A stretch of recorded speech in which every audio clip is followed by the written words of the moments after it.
ওই দেখ, আকাশ কেমন কালো মেঘে ঢেকে যাচ্ছে, মনে হচ্ছে এক্ষুনি বৃষ্টি নামবে রে। বৃষ্টি নামবে? কি মজা, কি মজা!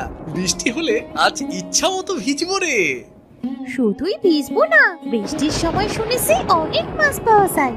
আজ বৃষ্টি হলে ভিজবো আর নদীতে মাছ ধরবো। খুব মজা হবে রে। এই কথা বলতে বলতেই বৃষ্টি শুরু হয়ে যায়। সবাই আনন্দে চিৎকার করে ওঠে। চল চল, আমরা মাছ ধরতে যাই।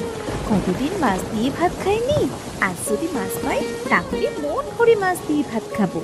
তোরা যা, এই বৃষ্টিতে আমি নদীতে যাব না। দেখ কেমন করে মেঘ ডাকছে, যদি বাজ পড়ে। তাহলে তুই বাড়ি যা, আমরা তিনজন নদীতে মাছ ধরতে যাচ্ছি। রাব্বি সেখান থেকে বাড়ি চলে যায়।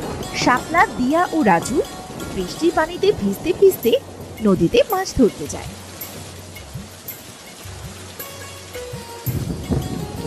তারা অনেকগুলো মাছ পায়, সেগুলো নিয়ে যে যার বাড়ি ফিরে যায়। মা, তুমি এখানে বসে কি এত ভাবছো? এতক্ষণে তোদের ফেরার সময় হলো। রাগ করো না মা, বৃষ্টি হলে তো নদীতে মাছ ভেসে বেড়ায় মা। অনেকদিন তো আমরা মাছ খাই না, তাই নদীতে মাছ ধরতে গিয়েছিলাম। দেখো না মা, কতগুলো মাছ এনেছি। মা, মাছগুলো ঝোল করবে। বৃষ্টির দিনে মাছ ঝোল দিয়ে ভাত খাবার মজাই আলাদা। ঠিক আছে, তোরা তাড়াতাড়ি জামা কাপড় পাল্টে নে, না হলে সে আবার ঠান্ডা লেগে যাবে। রাজু আর দিয়া কাপড় বদলে ঘরে গিয়ে দেখে তাদের ঘরে পানি পড়ছে। তোর বাবাকে কত করে বললাম এবার সালটা সারাও, বৃষ্টির দিনে ঘরে থাকাই যায় না, কিন্তু সে তো পেরে উঠলো না। আচ্ছা, আমি মাছগুলো কেটে রান্না করে নিই। মোহিনী মাছ কেটে রান্না করে।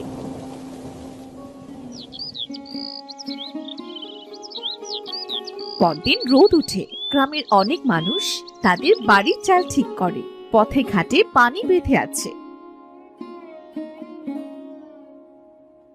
ভাই, এখন ঘরের চাল ঠিক করছো যে?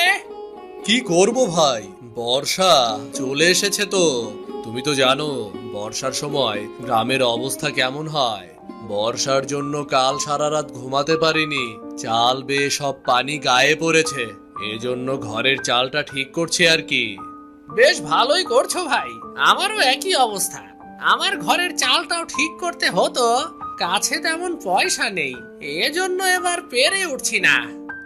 ঘরটা সারিয়ে নাও ভাই, শুনেছি এবার নাকি বৃষ্টির ভাগটা বেশি। এই বৃষ্টির সময় বউ বাচ্চা নিয়ে কোথায় যাবে তখন শুনি?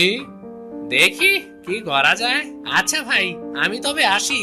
আকাশের অবস্থা আজও তেমন ভালো নয়, মনে হচ্ছে আজও বৃষ্টি নামবে।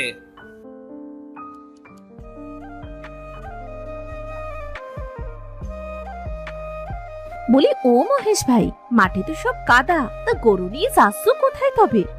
মাঠে যাচ্ছি ভাবি, যেখানে একটু শুকনো পাবো সেখানে একটু গরুটাকে খাইয়ে আনতে যাচ্ছি। বাড়িতে গরুর খাবারের বড্ড অভাব গো। আচ্ছা, আমি আসি তবে। এই বলে মহেশ গরু নিয়ে সেখান থেকে মাঠে চলে যায়। অন্যদিকে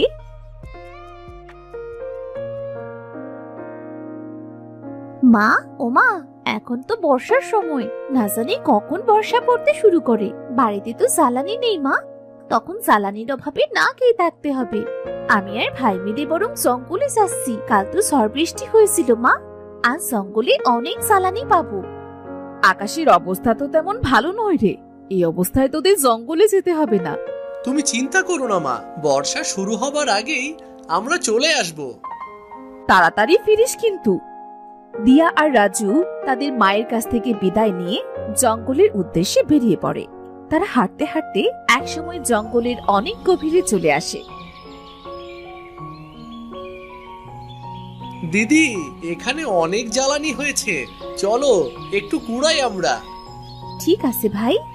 দিয়া আর রাজু জঙ্গলের ভেতর থেকে জ্বালানি কুড়াতে থাকে। হঠাৎ চারদিক অন্ধকার হয়ে আসে, আকাশ কালো মেঘে ঢেকে যায়। ভাই, আকাশ তো কালো মেঘে ছেয়ে গিয়েছে, মনে হচ্ছে এক্ষুনি কালবৈশাখী ঝড় উঠবে। দিদি তাড়াতাড়ি বাড়ি চলো, আমার খুব ভয় করছে তো। ভয় পাস না ভাই, আমি আসি তো। দিদি ওই দেখো আকাশে কেমন বজ্রপাত হচ্ছে।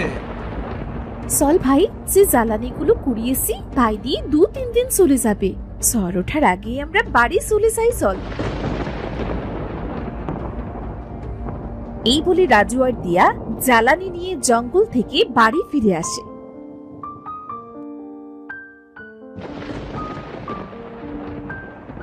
তোরা এসেছিস? আমি তো চিন্তায় মরে যাচ্ছিলাম। যে মেঘ করেছে, মনে হচ্ছে এখনই কালবৈশাখী ঝড় উঠবে। এজন্যই তো তাড়াতাড়ি বাড়ি ফিরে এসেছি মা।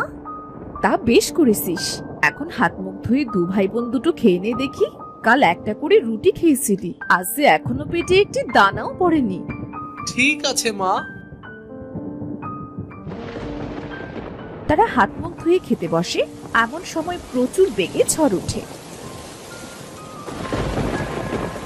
বলতে না বলতেই ঝড় শুরু হয়ে গেল।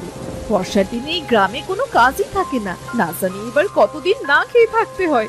গ্রামে একবার বর্ষা শুরু হলে আমার তো আর নাম গন্ধটি থাকে না। মা, বর্ষা তো শুরু হয়ে গেল, বাবা তো এখনো বাড়ি ফিরলো না গরু নিয়ে। সত্যি তো, এই ঝড় বৃষ্টিতে তোর বাবা বাইরে কি করছে? কোনো বিপদ আপদ হলো না তো? না গো গিন্নি, আমার কোনো বিপদ হয়নি। মাঠে কিছু কাজ ছিল, শেষ করে তবেই গরুটা নিয়ে এলাম। কাল থেকে তো মনে হয় না কোনো কাজ পাবো। এই বর্ষার সময় যে কেন আসে? বর্ষার দিনে গ্রামের গরিব মানুষদের কত কষ্ট হয়। কথাটা একদম তুমি মন্দ বলনি। আচ্ছা, এসব পরে ভাবা যাবে।